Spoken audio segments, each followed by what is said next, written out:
तो दोस्तों कैसे आप सभी। आशा करता हूँ आप सब बिल्कुल ठीक होंगे। दोस्तों हमारी आज की कहानी बड़ी ही मज़ेदार कहानी है। मैं आपसे बस एक गुजारिश करूँगा कि आप इस कहानी को एक बार ज़रूर सुने। हालांकि कहानी ज़्यादा बड़ी नहीं है, लेकिन कहानी में जो उतार चढ़ाव है वो आपको ज़रूर पसंद आएंगे। वैसे दोस्तों अगर आप पहली बार मेरे इस चैनल पर आए हैं और पहली बार ही मेरी आवाज़ सुन रहे हैं तो कृपया करके मेरे इस चैनल को अभी सब्सक्राइब करके बेल बटन ऑल पे कर लीजिए। साथ ही दोस्तों अगर आप ये चाहते हैं कि मैं आपकी कहानियों को अपनी आवाज़ दूं तो कहानी सुनने के बाद आप मुझे इंस्टाग्राम पर भी मैसेज कर सकते हैं। मेरी आईडी है महेश आर्या यूट्यूबर। कहानी के बाद मैं आप सबको वहीं मिलूंगा। तो दोस्तों बिना देरी किए जल्दी से अपने अपने हेडफोन लगाएं और शुरू हो जाए मेरे यानी महेश के साथ।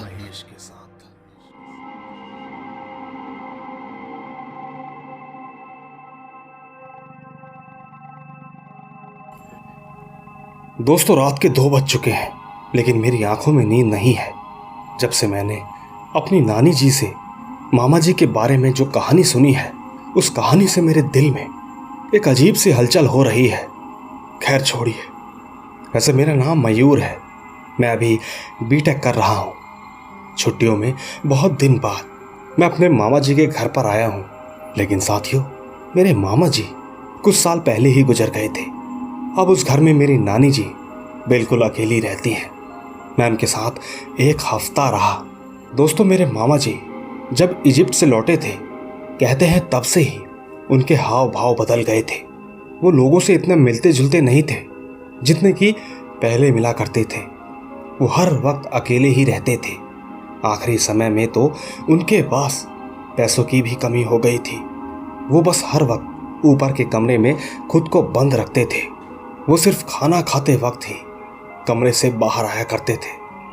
सच कहूँ तो ये सब सुनने के बाद आज शाम को जब मैं छत पर जा रहा था तो मुझे मामा के कमरे को देखते ही एक अलग सा आकर्षण महसूस होने लगा। इतनी रात को भी जब मुझे नींद नहीं आई तो उस कमरे को देखने के बाद नींद कहाँ से आने वाली थी। मुझे सुकून नहीं मिल रहा था। मैं ये जानना चाहता था कि उस कमरे में आखिर क्या है और क्या नहीं। उन दिनों सर्दियों का मौसम था। मैं सर्दियों के मौसम में भी गर्म चादर को छोड़कर उस कमरे में चला गया। कमरे के बाहर दरवाजे पर एक बहुत बड़ा ताला लगा हुआ था। नानी जी ने पहले से ही उस कमरे की चाबी ले रखी थी। किसी तरह मैं वो चाबी ले आया। फिर मैं ऊपर आकर उस कमरे का ताला खोलकर अंदर चला गया। उस कमरे के अंदर लाइट्स का कोई बंदोबस्त नहीं था। मैंने तुरंत अपने फोन की फ्लैश लाइट जलाकर चारों तरफ देखा तो बस मुझे एक संदूक के अलावा और कुछ भी नहीं दिखा। मैंने तुरंत संदूक खोलकर देखा तो पाया कि वहां एक 20 इंच लंबा बॉक्स, एक लाल बैग और एक डायरी थी। मैंने सबसे पहले मामा जी की उस डायरी को पढ़ना शुरू किया, क्योंकि मुझे अभी मामा जी के बारे में जानना था। डायरी में मामा जी ने लिखा था, आजकल हालत कुछ ज्यादा ही बुरे हैं। यूं तो डायरी नहीं लिखता हूं मैं, लेकिन कुछ देर बाद मेरी ये जिंदगी खत्म होने वाली है। इसीलिए मरने से पहले मैं इस डायरी में सब कुछ लिखना चाहता हूं। मैं ठीक आज से करीब 6 महीने पहले इजिप्ट गया था और ठीक इसके पीछे भी एक बहुत बड़ी वजह है। ब्रिटेन में बैठकर रॉबर्ट ने मुझे एक दिन कॉल किया। उन्होंने कहा कि इजिप्ट में उनकी टीम को एक अजीब सी चीज मिली है। उन्हें एक पिरामिड के अंदर एक गुप्त सुरंग में एक अनजानी देवी का एक मंदिर खोज किया है, लेकिन उसको पूजने के रीति रिवाज कुछ हद तक अलग है। साथ ही एक बात और हैरान कर देने वाली है। वो बात यह है कि उस मंदिर को देखकर साफ साफ पता चलता है कि वहां पर हर दिन पूजा होती है, जो कि लॉजिकली नामुमकिन है। रॉबर्ट के इनविटेशन के बाद मैं वहां पर चला गया। वहां पहुंचने के बाद हम लोग साथ में मिलकर तुरंत उस मंदिर को देखने के लिए गए। मुझे वो मंदिर पहली बार में ही पसंद आ गया था। वहां से निकलते समय मुझे मंदिर के कोने में एक चमकता हुआ हीरा दिखाई दिया। बेशक रॉबर्ट को भी इस हीरे के बारे में पता था, इसीलिए मैंने चुपके से वो हीरा उठाया और उसे अपने पास छुपाते हुए होटल में घर ले आया। सच कहूं तो वहां से आने के बाद मुझे नींद ही नहीं आई। रात के 2 बज चुके थे। जब सब लोग गहरी नींद में डूब गए तभी मैं चुपके से बाहर आया। मैं पैदल चलकर उस पिरामिड के सामने पहुंच गया। सच कहूं तो उस वक्त रात के समय वहां का वातावरण कुछ अलग ही बयां कर रहा था। ऐसा लग रहा था जैसे चांद सिर्फ और सिर्फ इस पिरामिड के ऊपर ही अपनी रोशनी दे रहा है। साथ ही दूसरी तरफ रूह को हिला देने वाली ठंडी हवाएं भी चल रही थी। उस समय वहां पर किसी जंगली जानवर की आवाजें भी आ रही थी। पर मैं देर ना करते हुए तुरंत उस मंदिर के अंदर चला गया। अंदर पहुंचकर मैंने पाया कि उस मंदिर का हाल पहले से बदल चुका है। वहां पर रोशनी की कमी नहीं थी। चारों तरफ फूलों की खुशबू से महका हुआ था वो मंदिर। इसी बीच मुझे पायल की हल्की सी आवाज आई। फिर मुझे उन हीरो के पास जाते ही एक अजीब सी चीज दिखाई दी जो कि मिट्टी के नीचे दफनाई हुई थी। मैंने तुरंत उसे खोदकर अपने पास रख लिया। साफ करके देखा तो मैंने पाया कि वो एक नारी की मूर्ति थी जो कि सोने की बनी हुई थी। सब कुछ एकदम ठीक चल रहा था, पर अचानक वहां का माहौल बदलने लगा। फूलों की खुशबू और ज्यादा होने लगी। धीरे धीरे पायल की आवाज मेरे और करीब आने लगी। उस वक्त मैंने सोचा कि यहां ज्यादा देर तक रहना घातक हो सकता है। और तो और इस मूर्ति के बारे में रॉबर्ट को भी कुछ भी नहीं पता था। मैं तुरंत ही वहां से उस मूर्ति को लेकर वापस होटल आ गया। मैंने ठीक 1 हफ्ते तक उसे आराम से संभाल कर रखा। हफ्ते के बीत जाने के बाद एक दिन अचानक रॉबर्ट ने वहां मेरा खर्चा पानी चलाने से मना कर दिया। उसके मना करते ही मेरे पास लौटने के अलावा और कोई दूसरा रास्ता नहीं था। मैं अपने बचे कुचे पैसे लगाकर वहां से अपने घर वापस आया। साथ में मैं उस मूर्ति को भी लाया था। बस आप यकीन माने या ना माने, पर हो ना हो उसी दिन से मेरे श्रापित दिन शुरू हो गए। एक रात मेरी नींद खुलते ही आंखों के सामने मुझे एक खूबसूरत औरत दिखाई दी। उसने उस वक्त लाल साड़ी पहनी हुई थी। वो धीरे धीरे मेरे पास आने लगी। न जाने क्यों पर मुझे उसकी खूबसूरती ने घेर लिया। सच कहूं तो मैं उसे देखकर अपने वश में नहीं रहा। इसके बाद पता नहीं ऐसा क्या हुआ, जब सुबह नींद खुली तो सब कुछ नॉर्मल था। हालांकि ऐसा एक रात होता तो मैं इसे अपना सपना मान लेता, मगर यह सपना नहीं था। उल्टा वो तो हर रोज रात को मेरे सामने आती थी। वो धीरे धीरे मुझे अपने हवाले करने लगी।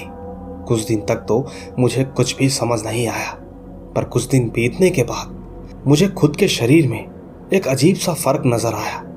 मैंने शीशे में खुद को देखा तो पाया कि मेरा शरीर सूखता जा रहा था। उल्टा इसके बाद तो मैं हर दिन सूखने लगा, हर दिन कमजोरी महसूस करने लगा। पूरे दिमाग पर जोर डालने के बाद समझ आया कि शायद वो अपनी सुंदरता को कायम रखने के लिए मेरे अंदर की जीवन शक्ति का इस्तेमाल कर रही है। साथ ही जो भी मेरी ये डायरी पढ़ेगा, मैं उसके लिए अपनी जायदाद या कुछ सोने के सिक्के रख रहा हूं। हो सके तो इसे ले लेना। हाँ, पर एक बात ध्यान रहे, अगर संदूक में पड़ी इस मूर्ति को बॉक्स से मुक्त किया तो ठीक उसे तुरंत ही मिट्टी के अंदर दफन कर देना। अगर ऐसा नहीं हुआ तो शायद कोई भी जिंदा नहीं बचेगा। और तो और जो इसे एक बार देख लेगा, इसके बाद वो बच नहीं पाएगा। मामा के संदूक में मुझे 10 सोने के सिक्के मिले। देखा जाए तो इसकी वैल्यू आज के समय में 5 लाख तो होगी। मैंने धीरे से उस मूर्ति को बाहर निकाला। सही बात थी, उस मूर्ति की खूबसूरती ऐसी है कि उसको बनाने वाले की तारीफ करनी होगी। मैं चुपचाप उसे अपने कमरे में ले आया। इसके ठीक अगले दिन माँ और पिताजी नानी जी के घर पर आए।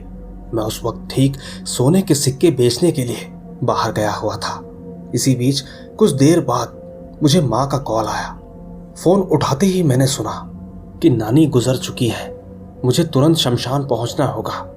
दोस्तों, डायरी पढ़ने के बाद मुझे बुरा लग रहा है कि उनकी मौत मेरे लिए हुई है। हो ना हो मैं उस मूर्ति को यहां से दूर कर दूंगा। मैंने तुरंत ही घर जाकर उस मूर्ति को उठाया और शमशान में ले गया। सच कहूं तो दुख तो हो रहा था, लेकिन उस मूर्ति को ठिकाने तो लगाना ही था। मौका पाते ही मैंने उसे आग में फेंक दिया। धीरे धीरे वो मेरी आंखों के सामने जलता रहा। मैं मन ही मन सोचने लगा कि अब और कुछ नहीं होगा। इसके बाद जब मैं घर आया तो मैंने तुरंत खुद को एक कमरे में लॉक कर लिया। मैं सोच रहा था कि अगर मैं उस मूर्ति को उस बॉक्स में से नहीं निकालता तो शायद आज नानी की मौत नहीं होती। पर दोस्तों, इसी बीच जब मैं पीछे मुड़ा तो मेरे होश उड़ गए। वो मूर्ति ठीक मेरे बिस्तर के ऊपर रखी हुई थी। मेरे दोनों हाथ सर पर थे। उसी बीच मुझे याद आया कि डायरी में लिखा हुआ था कि उस मूर्ति को दफना देना। मैं इन सब बारे में सोच ही रहा था कि अचानक मेरे सामने एक बहुत ही खूबसूरत औरत आ गई।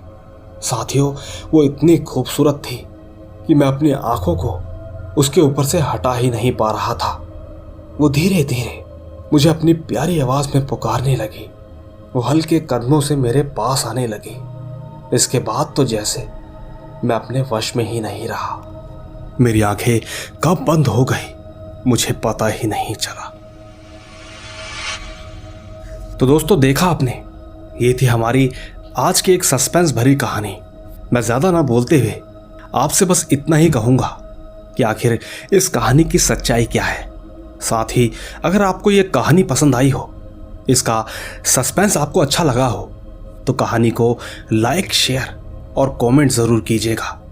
बाकी मैं तो आपको मिलता ही रहूंगा इसी तरह की रोमांच भरी रहस्यमयी कहानियों के साथ। तब तक बस आप अपना और अपने परिवार का ख्याल रखें। चलता हूं। Bye bye.